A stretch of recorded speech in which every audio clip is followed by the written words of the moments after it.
Guys, hindi pa natin lubos na ipapahid ang luha natin mula sa nakaraang episode. Heto na naman tayo sa mas matinding tensyon. Akala natin ay tapos na ang gulo, pero ang katotohanan ay mas malalim pa palang pinag-uugatan ng lahat. Sa pagkagising ni Cassandra, isang tanong ang hindi matapos-tapos. Bakit? Bakit kailangan dumanak ng dugo para lang sa isang pagkakamali? Sa episode na to, unti-unti nang nabubuo ang puzzle. Ang pangalang matagal na nating hindi naririnig ay muling lilitaw. Isang multo mula sa nakaraan na handang pumatay para sa kanyang paghihiganti. Si Rosie ba ang utak ng lahat? At anong magiging kapalaran ni Michelle ngayong hawak na siya ng sarili niyang ama? Ang mga lihim ay nabubunyag at ang hustisya ay unti-unti nang humihingi ng kabayaran. Handa na ba kayong malaman kung hanggang saan ang kayang gawin ni Delton at ng pamilyang Chavez para protektahan si Cassandra? Ito ang part 66. Tara, samahan niyo ako sa pagtuklas ng katotohanan. Nang mailipat ng kwarto si Cassandra, ay si Delton at ang mga magulang ni Cassandra ang pumasok. Walang malay si Cassandra at putlang-putlang mukha nito na tila ba naubusan ng dugo.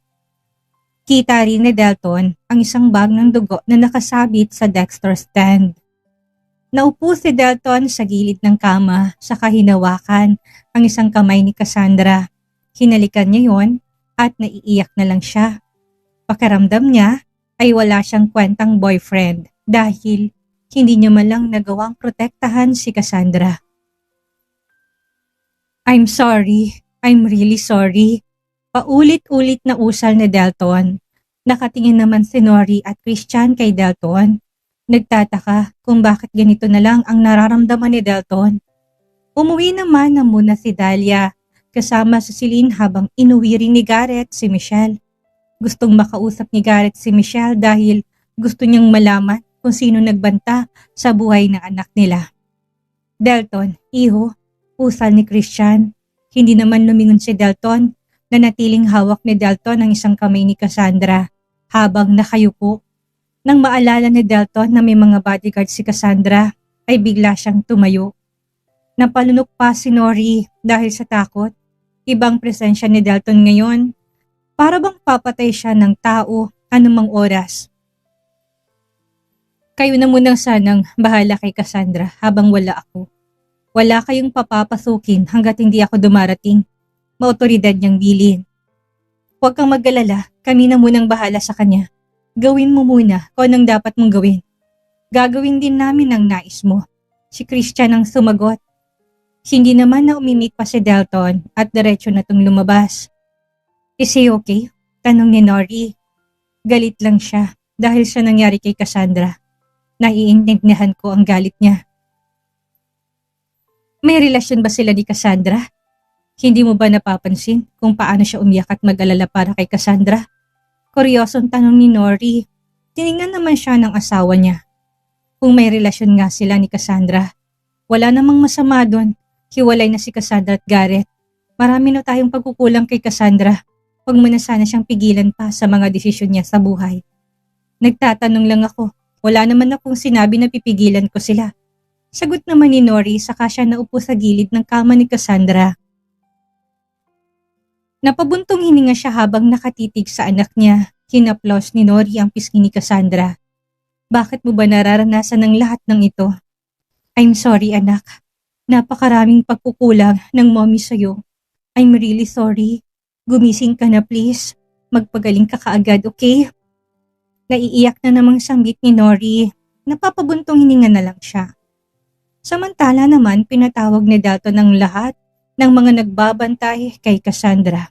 Kung kailan sila kailangan, dun pa sila nawala.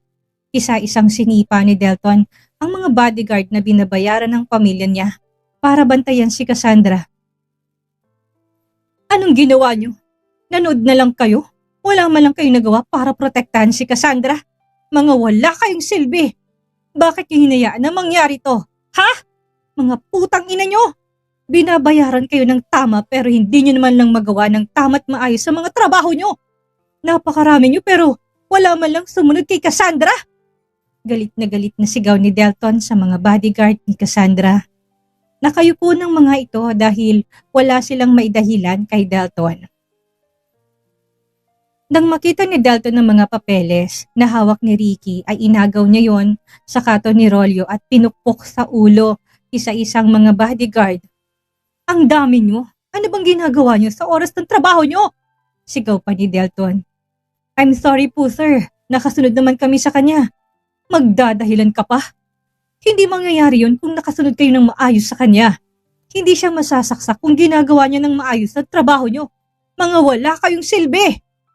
Hindi pa nakontento sa pananakit si Delton, kaya sinipa pa niya ang mga ito sa tuhod, dahilan para mapatalon sila sa sakit. Hindi niyo pa nahuli kung sinong gumawa nito kay Cassandra? Hindi niyo pa nakita? Wala man lang kayong nagawa? Aniya pa. Nanatiling na kayo po ang mga lalaki. Maring ikinuyom ni Delton ang mga kamao niya.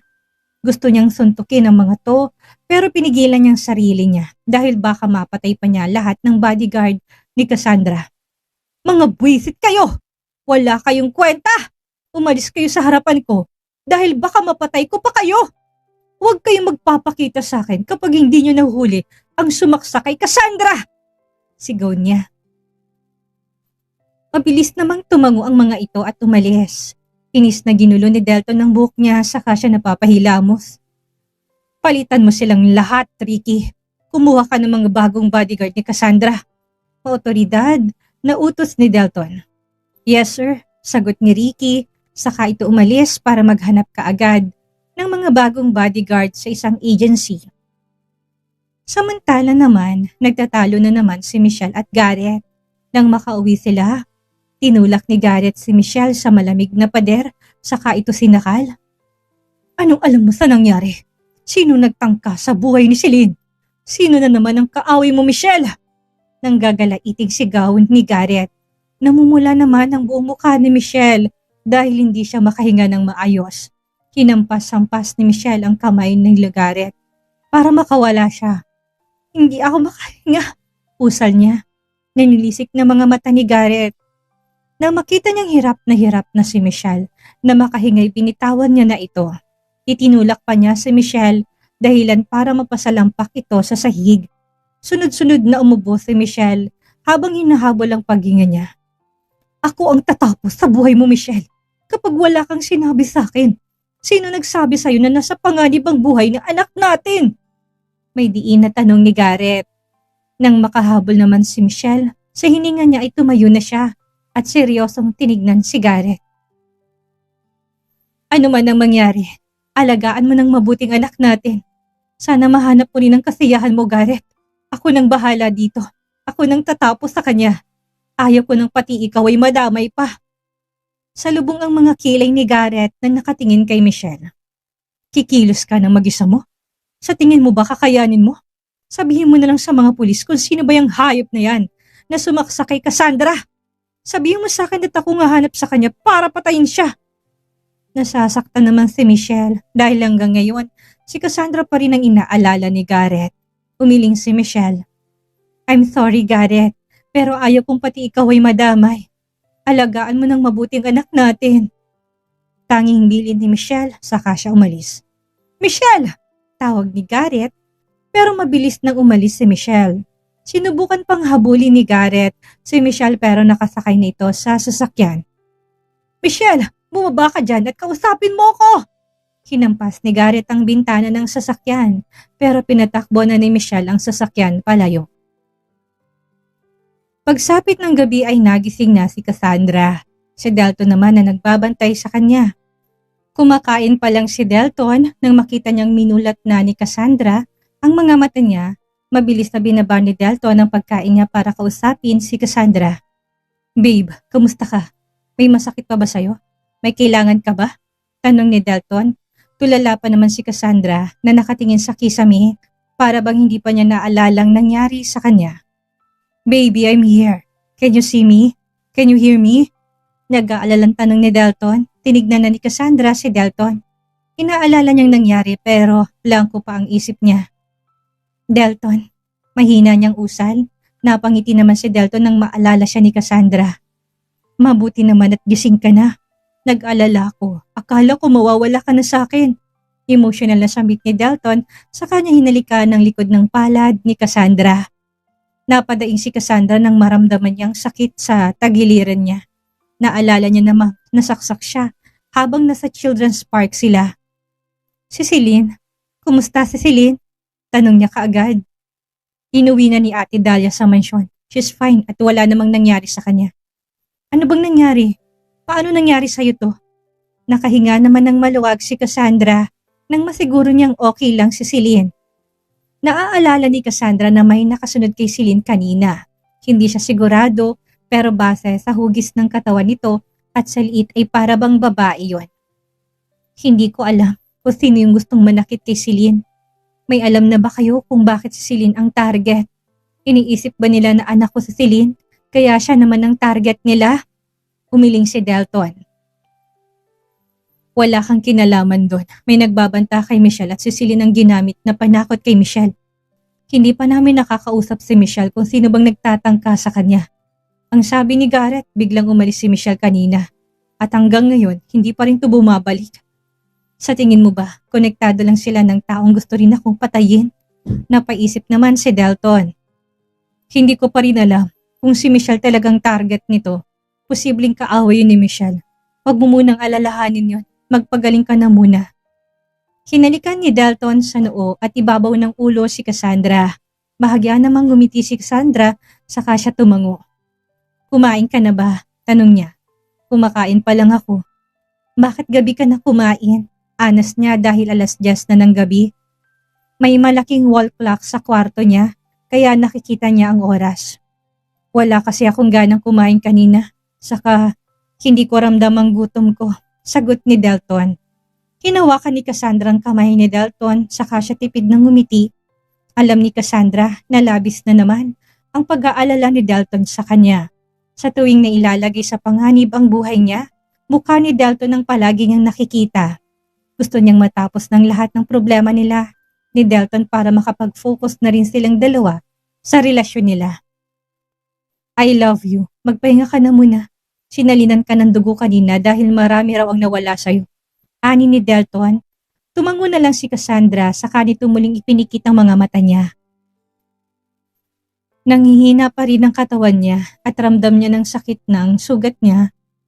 Kinabukasan, hindi pumasok ng trabaho niya si Garrett dahil hinanap niya si Michelle.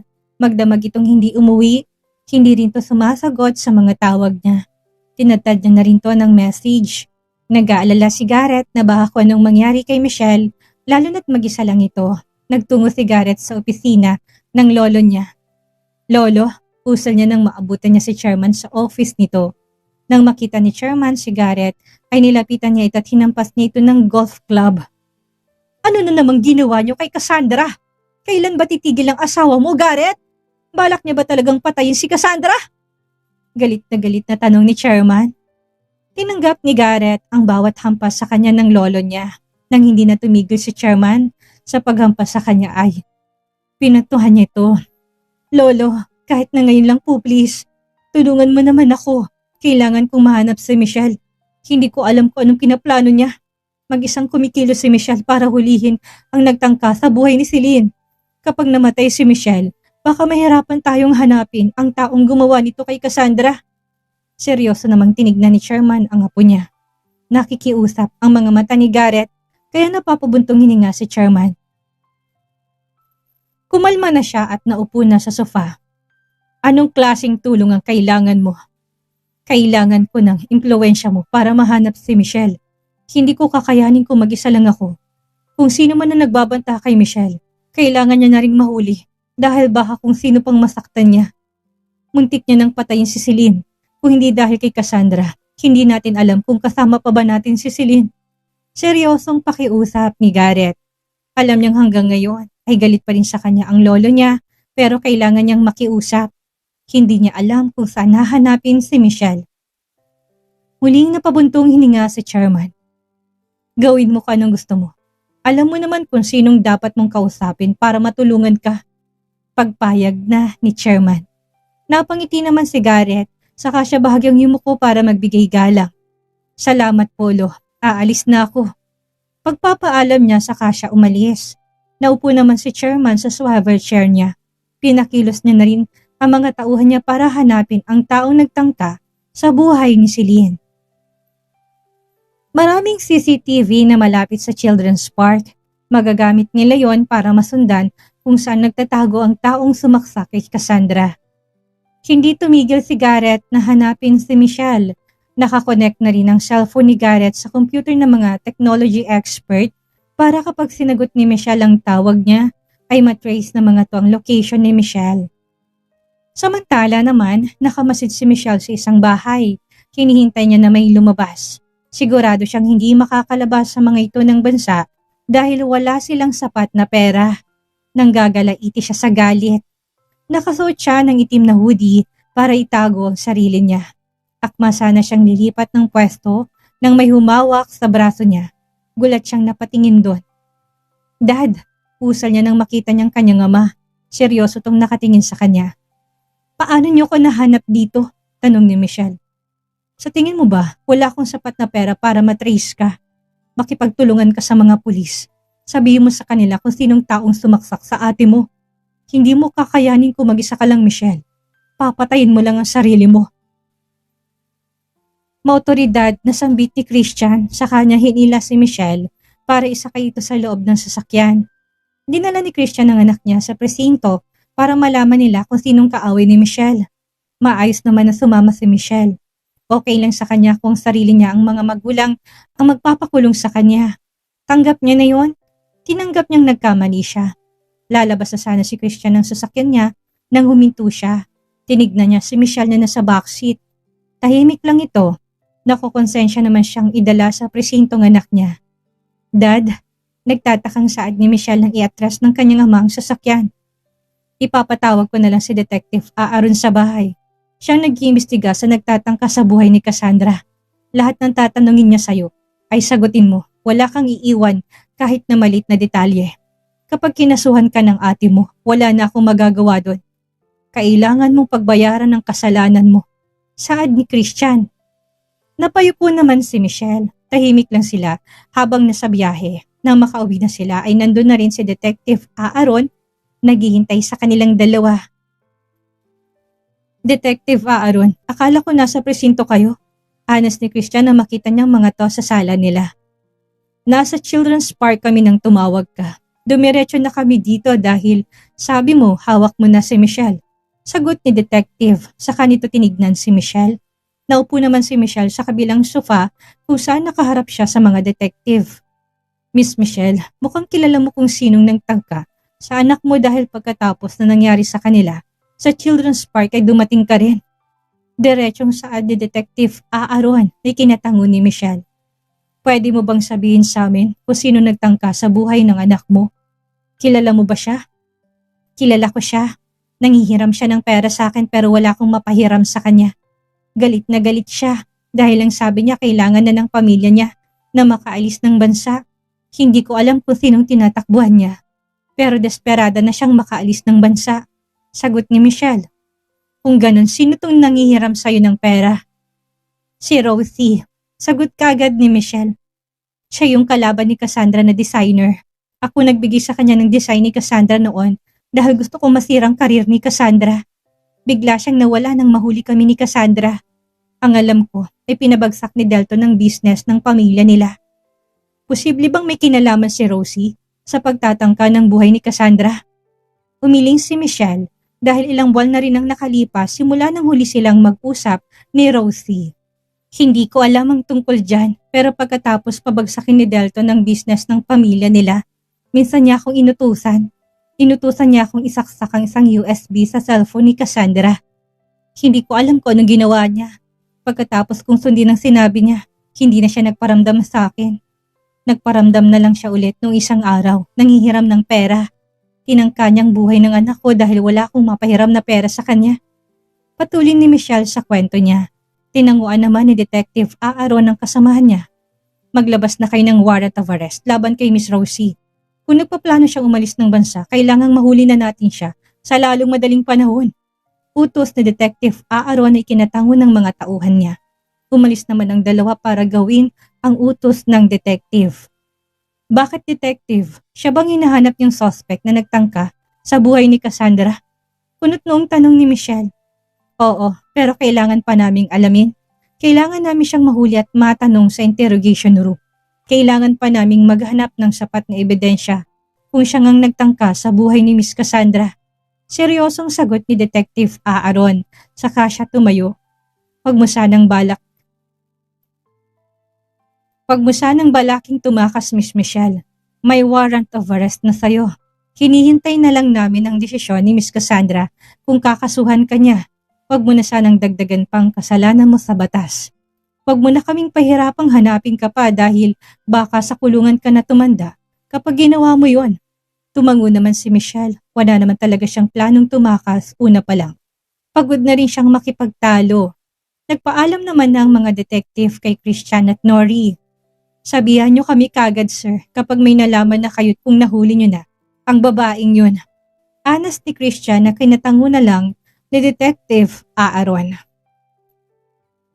Nang matapos nilang mag-usap-usap ay dumiretso naman si Detective sa ospital kung saan nakakonfine si Cassandra.